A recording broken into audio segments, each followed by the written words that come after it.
All right. Hey, welcome to another episode of Coach P's Perspective. I'm excited today. I have Coach Jay Mills, and he is was an incredible football coach, is currently a pastor. He has a new book out. So we're going to talk about that soon. But let me go through a few of the highlights real quick. So Coach Mills coached college football for 30 years. He was a college football player himself, coached college football for 30 years, was a coach of the year, Mike Campbell Lifetime Achievement winner. And he was at Charleston Southern University for a long time. And he's going to talk about that a little bit, but I'd be remiss if I didn't throw in, he had, some stopovers at Notre Dame, at Harvard, and then moved on into his current journey, writing the book, being an author, being a pastor. So Coach Mills, thank you so much for being on. Thank you, Chad. It's a pleasure to be with you today. Yeah, yes, sir. So, all right, well, let's just start here for the listeners so that everybody can kind of get your background. Where'd you grow up at? And, you're a sports guy. How'd you get into sports? You bet. Well, I tell people I'm a professional sojourner because I haven't planted roots and allowed them to grow very long. My dad was a high school coach, so we traveled and moved from one job to the next. And then that kind of followed me. Maybe it was something that was in my blood and such. But Dad being a high school football coach, of course, I lived, ate, and breathed football. And for me, the God of my life really was football. And my desire was to receive a college football scholarship. When I got to the National Letter of Intent Day in high school, I said the first broken experience I ever had of becoming that type of broken man occurred when I didn't have the scholarship. And my mom prayed with me. I was, had professed Jesus Christ as my Lord and Savior, but I probably wasn't living it and wasn't prioritizing things correctly. And the next day I got a call from Illinois State University. It led to a full scholarship.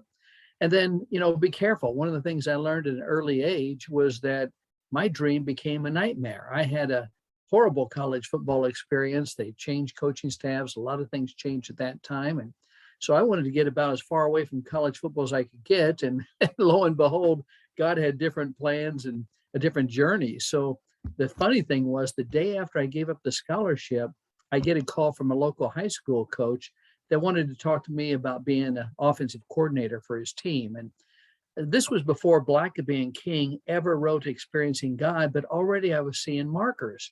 Day after I don't get the scholarship and pray with mom, I get the scholarship offer. The day after I give up that same scholarship, I end up getting this phone call. So I went and spoke to the gentleman and decided to follow that lead. Felt like the Lord's hand was in it. We won the state championship that year. And then the first fork in my professional journey occurred shortly thereafter. I had been told if I stayed academically going through this route, I was going to do very well and as an accountant and CPA. And it really kind of a dream position and a pathway was painted for me. And then I had a chance. One college coach became the head football coach at Western Washington University. He offered me a chance to move sight unseen for $2,300 to Bellingham, Washington, and begin that career. And this time, the thing I learned during my college experience was to do things God's way. And for me, God has always been a God of redirection. And I went on that path. And for the next 30 years, as you mentioned, used that as a platform. I every place I was at, especially intertwined with Fellowship of Christian Athletes, I tried to honor the Lord and bring glory to him while using that platform to draw others to Christ.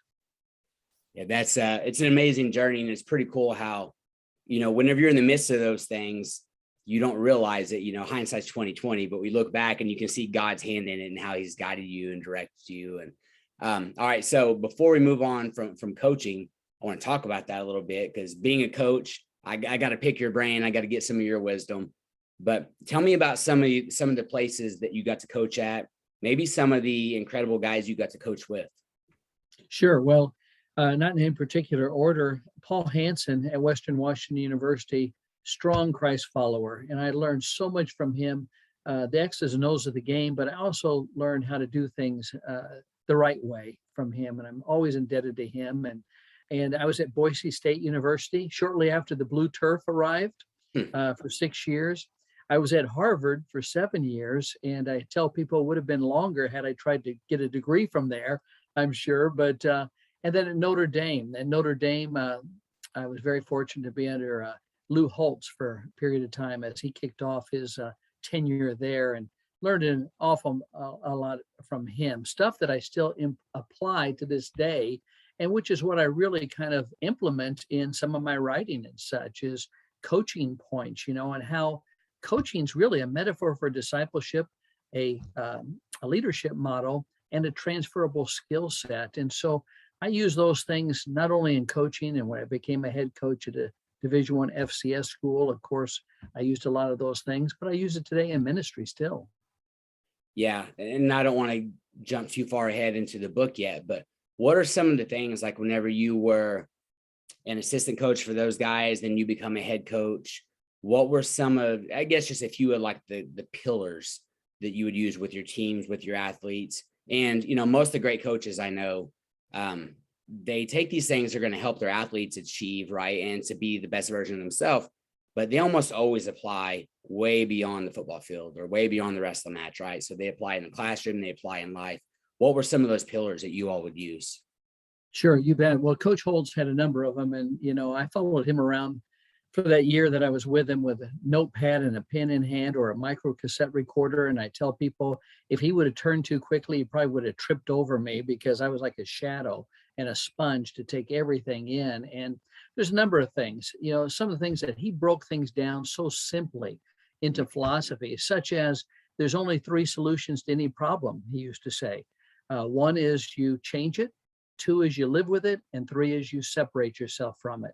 And I've always remembered that, because sometimes in troubleshooting, which is kind of our jobs as coaches in a lot of ways, on the field and off the field, whether we're talking about the X's and O's of the games, or we're talking about the young men and young women that you get to work with as coaches and some of the colleagues on your staff, there's really 3 things. And so that simplifies things. And he had another way of simplifying things, and that was how you look at people that are going to join your team. He said, whenever you meet somebody, whether you consciously know this or not, you ask 3 things. First of all, can I trust that individual?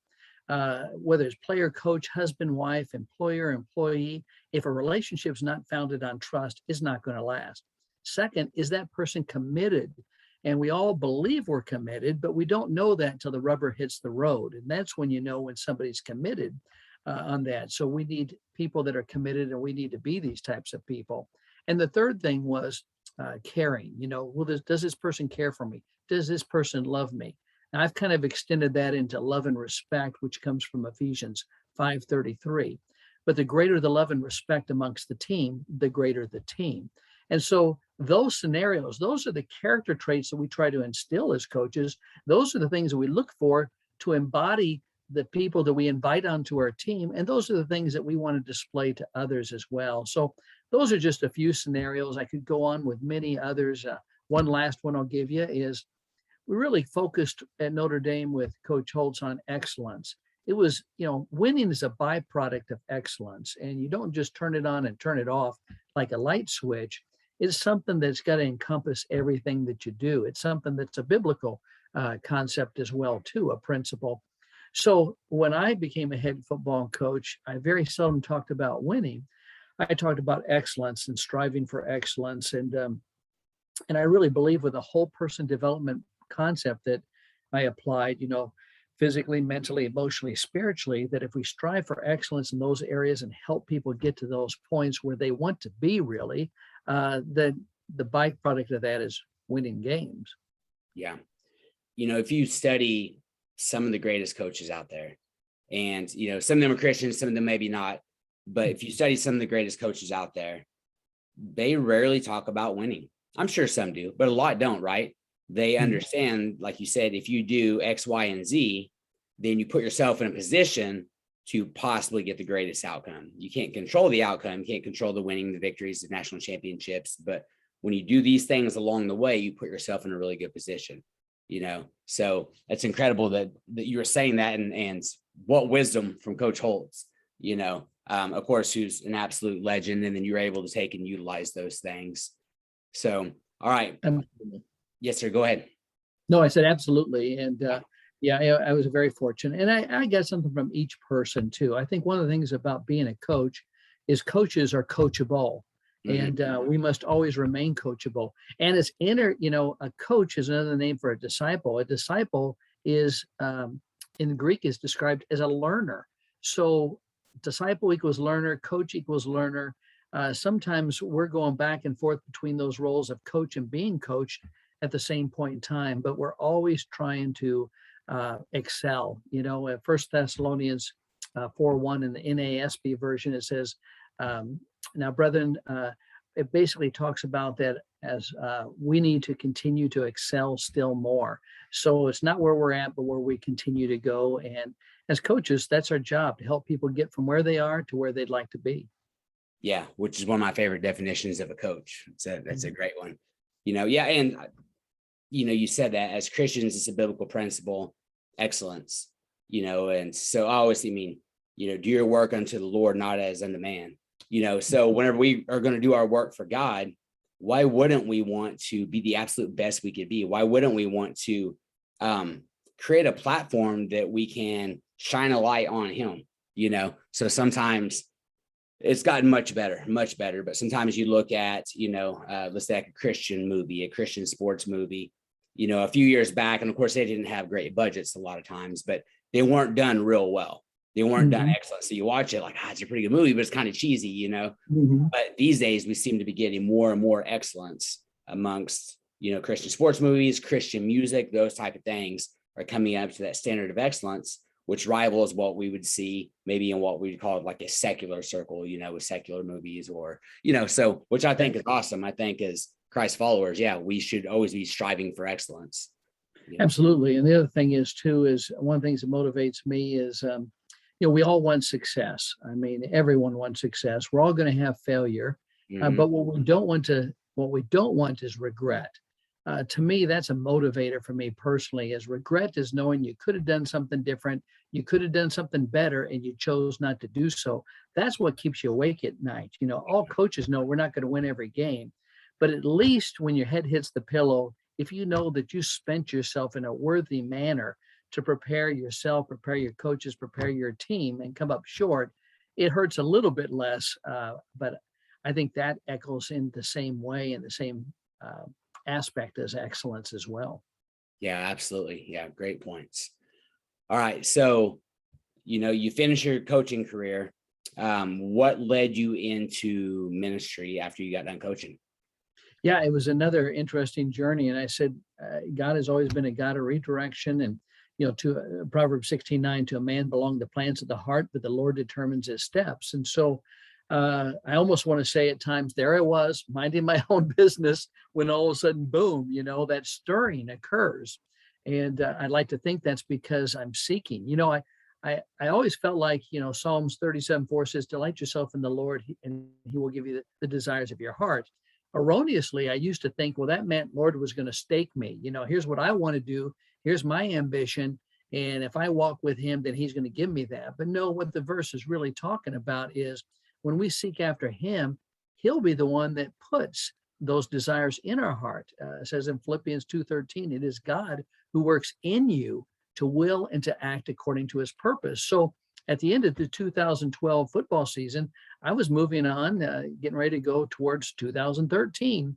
And I just sensed one day out of the blue that it was time to move on. I did not know where I was going. I went and spoke to my wife, but it was clear. I nearly had done it earlier because I'd had an incident that really drew my attention on what my priorities should be.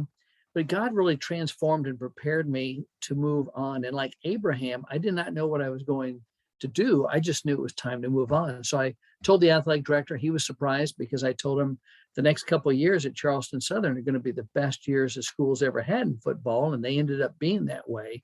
The program was in good shape and I felt good about leaving it that way. But it wasn't until I got invited by Dal Sheely, a former president of the FCA, to a coaches and couples conference at Carson Newman that I left after that and told my wife, okay, I have clarity now on what the next step is. And let me interrupt myself and say, we all want to get all the answers right now. We want to go from A to Z, but that's not typically, I believe, how the Lord works. He takes us from A and he reveals B. And then when we take that step, now he reveals C and so forth and so on. And that requires faith. I don't know where I am in the alphabet. I know I'm closer to Z than I am A now, but But I came away and I said, okay, I told my wife, I said, I'm either going to be work for a Christian university. I'm going to continue in some capacity. I'm going to work for the Fellowship of Christian Athletes, or I'm going to become an executive pastor. And I can't even tell you how those entered my mind, but I believe it was spiritually, and I believe it was an epiphany moment that I had. A month later, I had interviews for the director of recruitment at Liberty University. I had to interview to become the state director for Fellowship of Christian Athletes in New Mexico. And then I had an opportunity to become an executive director at a church in East Tennessee. And of course, I went that route. So I really, it was an unveiling, and I'd like to believe steps of obedience that led towards that. And I know I've been on the right path. It took me from Tennessee to California. I was ordained as a pastor there. And now it's brought me to Kentucky. I hope it's to put some roots down and stay a while. But we're always to remain, if not literally, we're always figuratively for sure to remain pilgrims and never become settlers. We must be always willing to go when the Lord says, now, here am I, send me. Yeah, that was a great point, talking about the A to B to C. I know I am not a hurry up and wait kind of guy. Like, I want to know now. And yeah, God doesn't reveal it that way, so a lot of times it's, yeah, like you said, you got to take that next step. You got to take a little leap of faith sometimes, and then God reveals the next step. But before we move on real quick, living in Kentucky now, we talked about this before we started recording. You have family closer now, being there. So want to give a shout out to your family real quick. You have several children, and absolutely. And I have one that's coaching still. I'll mention my brother is on the Iowa State football staff. Awesome. Jeff up there. So this was a spot. And again, I'd never heard of Owensboro, Kentucky, and here I am, but it ends up being a hub, and every spoke takes me to family, and they're all within 1 day's drive. So very thankful. My wife and I have 6 children. One's in Japan, but he'll be coming back. 6 children and 5 grandchildren, and it's good to be closer to family. That's important for all of us. So I won't say hi to any one of them. I guess you can always say hi to mom, and you'll never get in trouble. But if I say hi to one, then the others will feel neglected. Yeah, that is right. But mom always gets a shout out. So absolutely. Yeah. All right. So you're currently in that pastoral position, the executive director position, but you also wrote a book. And so I want to talk about that. Game On. So tell me about that journey. Like, how did you decide? And I've written a book. I know it's a lot of work. It's a lot of dedication. What brought that into your heart and into your mind to start writing this book? So just tell me about the journey. Yes. And I'll tell you what, let me segue from the family into that by saying today would have been my dad's 81st birthday. And so I would love to say happy birthday to Dad. I'll see him again one day. I know he's in eternity and smiling down upon us here. And so that was the purpose of it actually releasing today, was to honor my father, who I still believe is the best coach I've ever been around. And I'm grateful for that. But, I was out recruiting. I was 28 years old. I was on the staff at Boise State University. I was between Olympia and Seattle. And I was driving down the road, and I had one of those moments again where I really sensed the Lord speaking to me. And, Isaiah 30:21 says, whether you turn to the right or to the left, your ears will hear a voice behind you saying, this is the way, walk in it. And so it's not an audible voice, but there's a sense that I've had ever since really that moment in high school, when I got that scholarship, of there's markers of what God's leading you to do. And I sensed I was supposed to write a book. So being a college football coach, sure was not and raising a family, I did not really have any extra time to do that. So I tell everyone it took 30 years. Maybe the Lord was preparing me. I had a lot to learn. I still have a lot to learn. And I needed to have that seasoning of 3 decades before I was prepared. But I finally was able to set aside some time to do that. And it really excited me because, as I said, I tell everybody, don't take 30 years to become obedient to what God calls you to do. I don't recommend that, but it's been neat, just the affirmation that has been given along the way. I didn't know if I could write one sentence, let alone a whole book, but God kept encouraging, and just at the right time, put a thought or a person in my path that led to this journey and led to the release of the book today. Yeah. So today is the actual release. So on October 20th. And I'm going to, while we're doing this, I'm going to get on my phone right now, and I'm going to J Mills Game On. because I looked yesterday, and it is a #1 new release in young football and nonfiction books. So already at a #1 new release, which is absolutely incredible. So it was yesterday and it still is today, which is awesome. So congratulations on that. You know, Thank you so much. We're very blessed, and that's just another affirmation. And one of my philosophies again is you do everything in the natural, and you've done that writing a book, and you do that with a podcast. And the other thing God calls you to do everything in the natural, and then you just trust God for the supernatural. Yes, sir. So, all right, now tell me about the book. You know, what's the basis of the book? Who is it for? You know, some of the things we can learn. I don't want to give it all away, right? We want people to go out and buy the book and to really delve into it, but tell me some of those things. Yeah, well, I tell some good stories in there. First of all, some of them involve family. There's some Lou Holtz stories in there, and there's some others in there too. I think it intermixes some humor. I wanted it to be entertaining, but the foundation of it all is biblically based coaching principles for daily lives. And so I break it down to 5 words: coaches transform and coaches transport. We're to transform the image of our Savior. We're to transform, as you mentioned, to be the better version of ourselves. That's part of the responsibility. But we're not just supposed to be consumers and take everything in that helps us to improve. You know, it's not about self-actualization. It's also about transporting, which means we're to take others along on the same path, on the same similar journey. From coaching standpoint, it's from a Great Commission standpoint. We're to help multiply and make disciples for Jesus Christ. And so the book really is applicable not just for those that are even involved in athletics or love athletics and sports. Certainly there's a lot of stories and things that they'll be able to will resonate with them.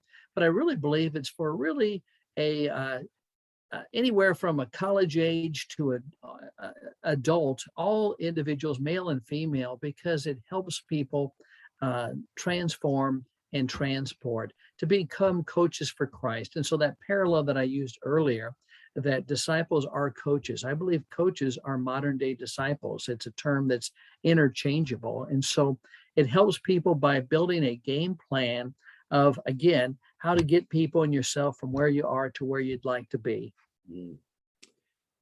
I know whenever I wrote my book, you know, I know the process it took to get there. And one of the, this is to me funny, one of the most difficult things, but I did not feel like I could really like put everything together the way I wanted until I had a name of the book. And it's funny because some people are like, oh, well, don't worry about the name. Like, you know, you can do that at the very end or whatever. But I'm like, no, like I have to have the name to kind of help organize how I want everything here. And so it took me a while, but when it came to me and I just knew. So how did you come up with the title or the name of the book, Game On?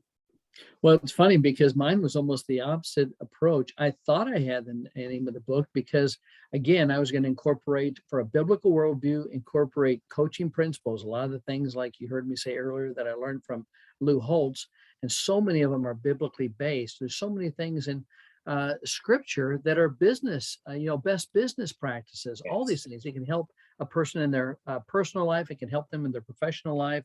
It can help them as a coach, an athlete, whatever it might be. But my first title was The Construction of a Coach.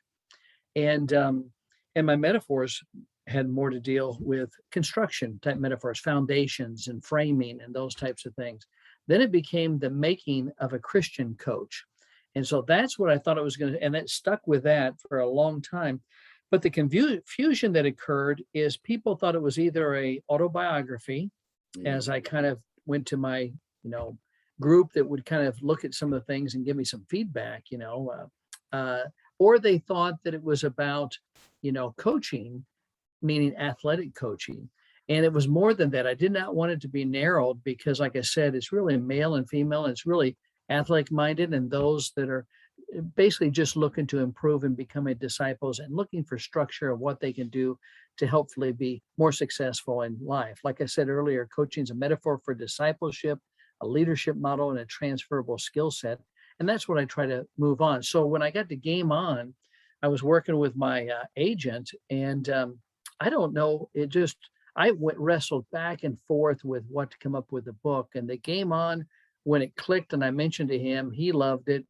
and then a coach's game plan for discipleship. It was kind of working with him and coming up with that aspect too. We felt like it covered all those bases: a coaching strategy, discipleship, and also letting people know from the outset is life is, Paul said it's an athletic contest. He used that metaphor right off the bat, but it's not just a battle for wins and losses on a field. It's a battle for life and death, and we have an adversary that's an opponent. And so we need a skill and a skill set that's going to do us a favor and be a catalyst to bring us to the winner's circle. Yeah, I love the title of a book. It's catchy, right? Game On. And we want it to be catchy. We want to catch someone's eye. And then the subtitle really kind of tells us what the book's about, you know? And I don't know that I ever really paid attention to that until I wrote a book. I would just look at the main title, and then look through and see if it's a book I wanted to read, or if it was from an author or someone, that I knew of, that I followed, that, hey, this guy's probably got a great book. But looking at the subtitle. So yeah, for me, whenever, and yours is Game On, mine's called Game Changing Moves. And whenever I wrote it, once I had that, then I was like, it just came to me. I knew the introduction, I already had the I would say the body of it done, but I knew what I was going to write for an introduction. I knew how I was going to exit the book and close it out. Like that all kind of came together. So for me, it's kind of cool to hear the thought process that goes behind it. Of course, we want to read it and get the meat out of it, right? But the thought process, I think a lot of people out there have thought at least one time or another, hey, I would like to write a book. It doesn't mean they ever will write a book or they want to write a book, but they have thought about that. But when people do start writing a book, they're often, I know I had to teach myself how to do it. Where do I even start? How do I want this to be formatted? What's it supposed to look like? So it's a really cool journey. And I would say almost every single author I've interviewed, spoken, just has a completely different journey of how they got there. So there's no standard format, but it's also, I think, what just makes it interesting. To me it is. So absolutely. Yep. Well, it was, as you know, a very challenging process, a very time-consuming process, ups and downs, much like the ebb and flow of life or a game, an athletic contest as well, and extremely challenging from, research and writing, and then, you talk about the publishing, and representation, and then also distribution and marketing. There's an awful lot to it. I used to tell people, and as a coach, people have no idea how difficult it is just to get a team onto the field for the first practice in fall camp. It just is a lot of work, let alone a game. And the same thing can be said for writing as well. There's so much behind it, and definitely a new respect that I have for all those like yourself that have written a book before, because it's challenging. Yeah, it is. And that's really cool that you just said that, because I think a lot of people, and every job would be this way, right? We know coaching, but when there are tons of people, football fans. I love football. Absolutely. I coached it for 13 years, but I'm a huge football fan.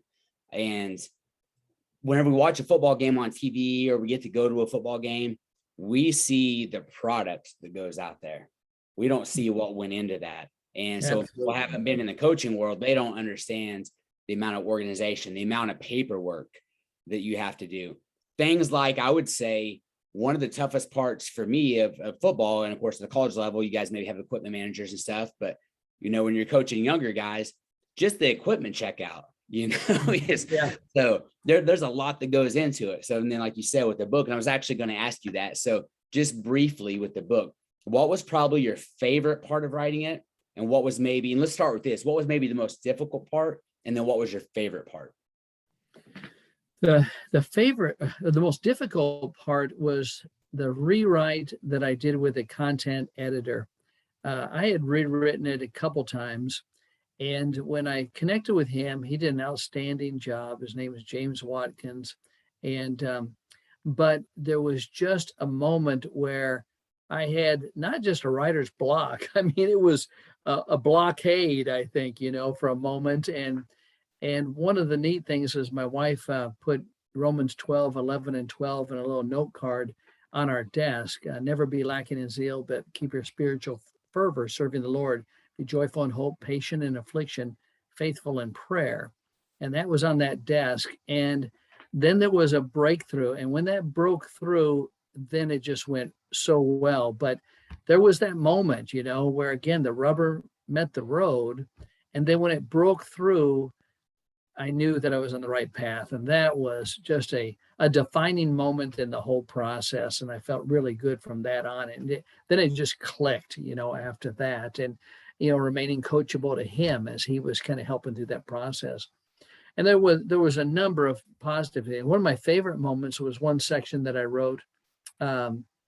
It was a Saturday, and I was at the church in the conference room, and I had not gone there to write what I was about to write. But when it began and the way it clicked, there was no doubt in my mind it wasn't of me. And that's what I wanted this whole book to be. The very first verse that's used on the very first page and the very first chapter is John 14:10. I want the words, as Jesus said, not to be my words, but the words of the Heavenly Father. And so just to experience that Spirit working through you in a moment to do something that is not of you of that time. And I wanted to make sure that I was recording it well because I did not want to do a disservice to the Lord. But I'll always remember that Saturday afternoon because it's a section in the book that's very unique. And I've never seen anything like it. But like I said, I don't give myself the credit, but I loved the moment that it was just relational with the Father at that time. Yeah. And I think that will it'll really be a cool thing too, now that the book is officially out. And as whether you have a book tour or if you have some open house type things where people are going to come and buy your book and meet you and book signings, things like that. Those are really cool too, because the relationships, just like when we coach, right? Building relationships is like one of the absolute best parts of coaching, Mm-hmm. And then whenever you have a book, getting to speak with people, and a lot of them are people that then you're going to meet people you don't know, but building those relationships, that was something I was surprised and never even thought about, honestly. Mm-hmm. And then all of a sudden, through your book, and man, I would say there are a number of coaches out there I've been able to build incredible relationships with just through that process because I got to meet them that way. You and I getting to meet because you wrote this book, Mm-hmm. which is awesome. So yeah, so it opens so many doors to meet people, build relationships, and just another way God kind of moves through the whole thing, which is I think really cool. Absolutely. And one of the things I'm very grateful for, and a special thank you, is the people that came alongside me to help me by reading the book and writing endorsements, and very humbled by that, and a very interesting and very significant list of individuals. Lou Holtz, obviously, writing the foreword for the book.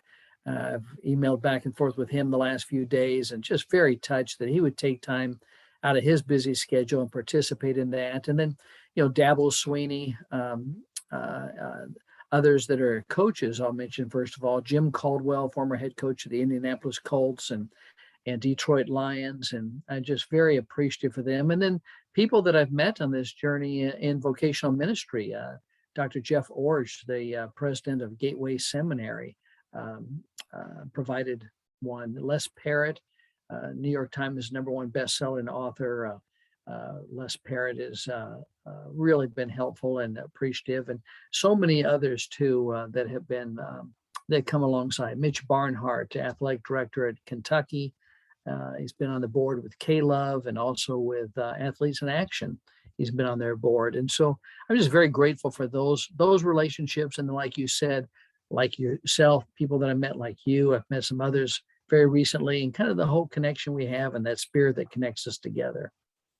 Yeah. And even just talking with you, you can hear it, but I like your, I don't like it. I really love it. I'm going to write it down and utilize it, but coaching and discipleship and being a learner, right? So to be a good coach, you absolutely have to be a learner. You learn, you teach, and then when you teach, you learn it even better, and that's just a part of the process. And principles are principles; they apply everywhere once you know them. And part of the process of being good, if you are the CEO of a company, you don't want yourself to be the ceiling, right? So you have to make sure you have other great people around you, but you got to constantly be learning and growing all the time, and so great coaches like yourself, that's what they do. So, and as you're telling these stories and talking about this, I can hear that you're a man who constantly is learning from others, and allowing them to pour into your lives. And then at the same time, you also do that for other people too, which is, that's what it's all about, which is awesome.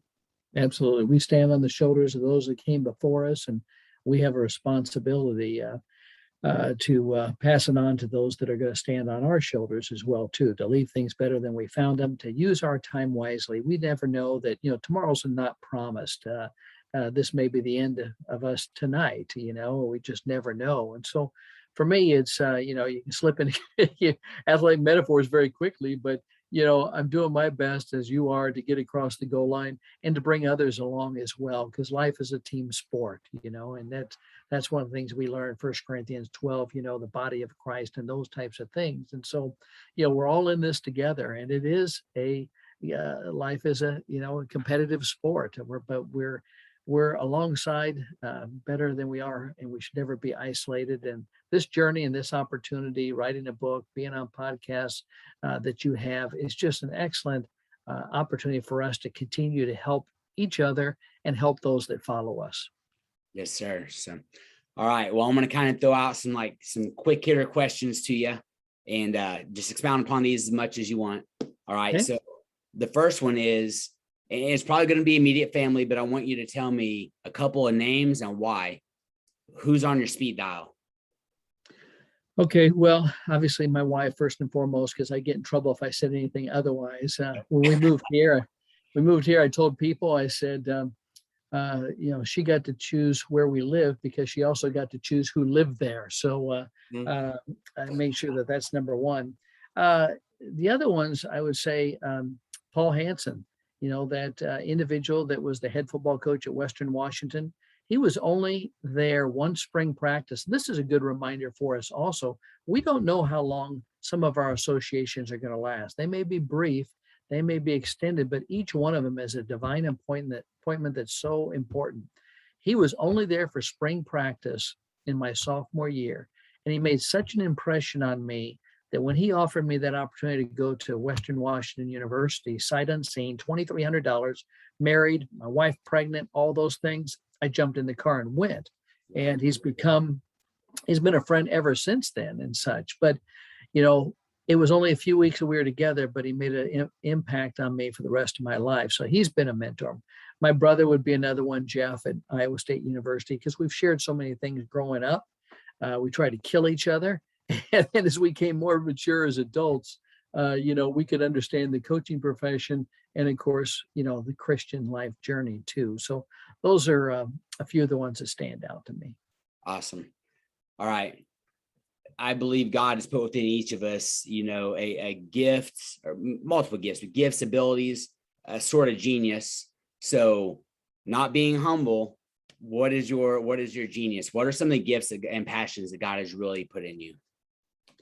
Well, I've been blessed, and you said it the correct way, what the Lord has done, because we don't own anything. It's all on loan. And so I pray every day a couple things. One thing I pray is Psalm 127:1. Unless the Lord builds the house, its builders labor in vain. Unless the Lord watches over the city, the watchmen stand guard in vain. So I pray daily to remind myself, and for the Spirit to remind me, it's not of me, it's of the Lord. It's about that relationship and through that relationship. So I think that, consistency, as I strive to chase after the Lord, has been something that, again, it begins with Him and ends with Him. But that has enabled me to discern, have some wisdom, I think, and I've been able to communicate those things, whether it be in speaking or whether it be in writing, in ways that, because I want to have the right motives. I want to make sure it's humility and all the things. And of course, I've been humbled many times in my life. So, I don't have to practice it too much, but I, then some of the spiritual gifts have been I've been in administration and leading and teaching and wisdom. Those have been the four that have been identified as I've done some of those studies. Sir. All right. Okay, these next three, you can either answer all three or just pick one. Again, kind of expound upon it as much as you want, but I want you to tell me about a hero, a hardship, and a highlight. Hero, hardship, highlight. Well, let me go to hardship, because I think that's one thing that we all share. And Lou Holtz, again, has a quote that says, quitting is a permanent solution to a temporary problem. And I love that saying that he has, and so I'll tell you the hardship that I went through, the most difficult time in life, and could do a whole podcast just on that, is that when I went through separation and divorce, that was another experience of being a broken man.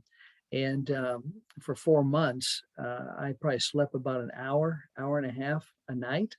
I read, and I decided, again, the rubber had met the road. I was already a Christ follower. But I think I learned one key thing during this time that I've shared and passed on to others. And that is, there's a difference between being committed to the Lord and being surrendered to the Lord. And so I was committed to the Lord before this occurred. And then again, in my brokenness, just turning to him with every breath, every waking moment I had, journaling, reading everything I possibly could.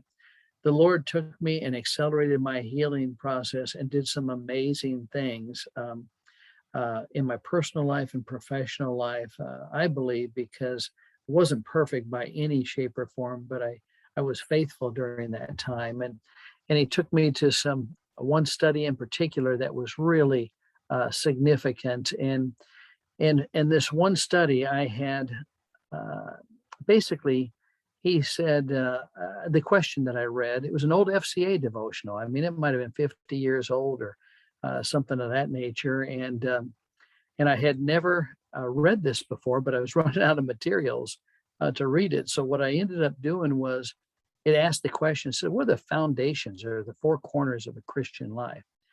And I thought about it and I prayed as best I could. I felt like the Lord was telling me that, it was the four things. It was being faithful, it was being obedient, it was being righteous, and it was being a servant. And about 7 months later, I opened scripture. I was in 1 Kings chapter 3. And when I read it, I knew that I had an epiphany that night. And this is Solomon describing his father David. In verse 6 of 1 Kings chapter 3, it says, Solomon answered, you have shown great kindness to your servant, my father David, because he was faithful to you and righteous. And then in verse 14, it's the Lord talking to Solomon, continuing to describe David, his father. And the Lord says this, he says, and if you walk in obedience to me and keep my decrees and commands as David, your father did, I will give you a long life. All four of those words just jumped off the page. The same exact four words I'd heard months earlier as being the key. I saw faithful, obedient, righteous, and servant. And that's how I knew it was an epiphany moment at the time. I knew it would be a foundation for the things that I would say and that I would share in testimony in the future. And it dawned on me, obviously, is that was a description of a man after God's own heart. We're to be faithful, obedient, righteous, and a servant. And so that was from the moment in the wilderness, the time of brokenness. And I'm glad I had that message, and thank you for giving me the opportunity to share that. Yeah, I am, I always go back and listen to these and I'll create some highlights and things like that, but take some notes. Definitely going to go back, take some notes, because some of the things that you said in this hour, that we've been together so far have really hit, been really good. Epiphanies for me, things that or maybe thinking about them in a way I hadn't thought about them. So that is awesome. So I want to say thank you for that, Coach. I appreciate it. My pleasure. Yeah. All right. Now, where can we pick up your book? Okay. So I know it's available at Amazon.com. It's also available at Barnes & Noble right now as a paperback, a hardcover version, as well as an ebook. And in the very near future, there'll be an audiobook available as well. Or they can also go to my website. My website is coachjmills.com. If you go to coachjmills.com, it will fill in more blanks about my journey, my writing, and there'll be a pop-up immediately that will take you to a book info page, and it either will connect you where you can purchase the book. You can also see an interview that I do about the book and more information there too. So Amazon.com or coachjmills.com. All right, excellent. So one thing I would say for the listeners is, first off, go grab the book.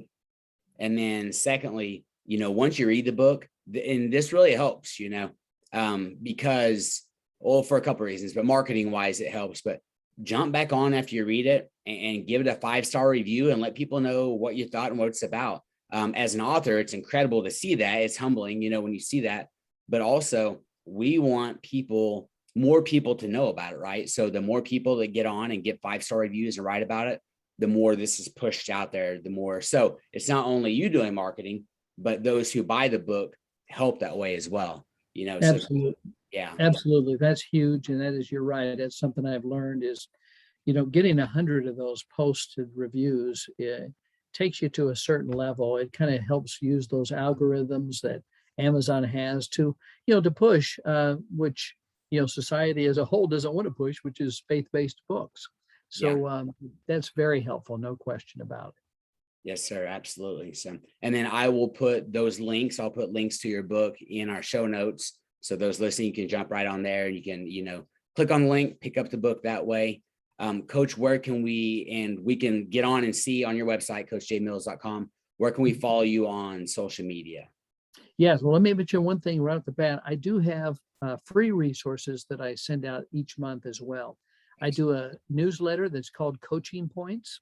And I also do a video series. This is up on YouTube as well. The video series is called Chalk Talks. And both of them, again, it's free of charge. They're biblically based coaching principles for personal and professional growth. And you can text the letter CJM, which stands for Coach J Mills. Text the letter CJM to the short code 33777. And within moments, you'll be prompted to give your name, email address, and automatically added to this distribution list. In fact, you'll get a sample newsletter and a sample of the video series, Chalk Talks. These videos are anywhere from 90 seconds to 3 minutes length at most, but we've gotten a great response for those and really have gotten traction on that. So again, I offer those up free of charge. The book, as you'll see, I have scaled it down to a price that I think is very economical, because the key thing for me is getting it out there into people's hands and not to make a profit off of it. Yeah. So I will also put that text, CJN 33777. I'll put all that in the show notes as well, so people can have access. And I will say, Coach, with the book, I think one of the greatest investments that people can make are in books. And I was not a reader growing up. I only read whatever the teachers made me read, did not have a passion for it. And my mom and dad would try to make me. And I think Brian Bosworth, I read his book when it came out. And it was like one of the first books actually I wanted to read when I was young. But when I became an adult, and wanting to get good at things, right? Become a better coach, become a better husband, become a better disciple. I began to read more and more and really understand the value in it.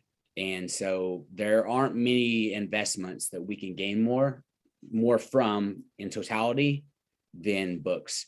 And really, what a better way to get inside somebody's mind, to literally get in your mind and understand and learn from you, than what you've placed in that book too. Well, absolutely. And like you, I did not read a lot when I was a child and into my teenage years and so forth. And then I saw the value in it. I highlight everything that I read. And my wife then just reads the highlights and when she gets the books. But I've become an avid reader in the things. But there's a saying, and I don't know who it's attributed to. But again, Lou Holtz used to share this all the time. He said, the only difference, this quote is, the only difference between now and 5 years from now are the people you meet and the books you read. That's it. That's how impactful it is. No question about it. Absolutely. Well, Coach, thank you so much. This has been an honor, been a blessing. I can't wait for this podcast episode to come out so people can hear it. And I can't wait to get a hold of your book. For those listening, I told Coach, I'm not getting online and buying one. I want one directly from you, so it's autographed. So, yeah. So we'll get it done. Yes, sir. I can't wait to put this info out. So again, thank you so much. My pleasure. Thank you. It's been a privilege to be with you, Chad.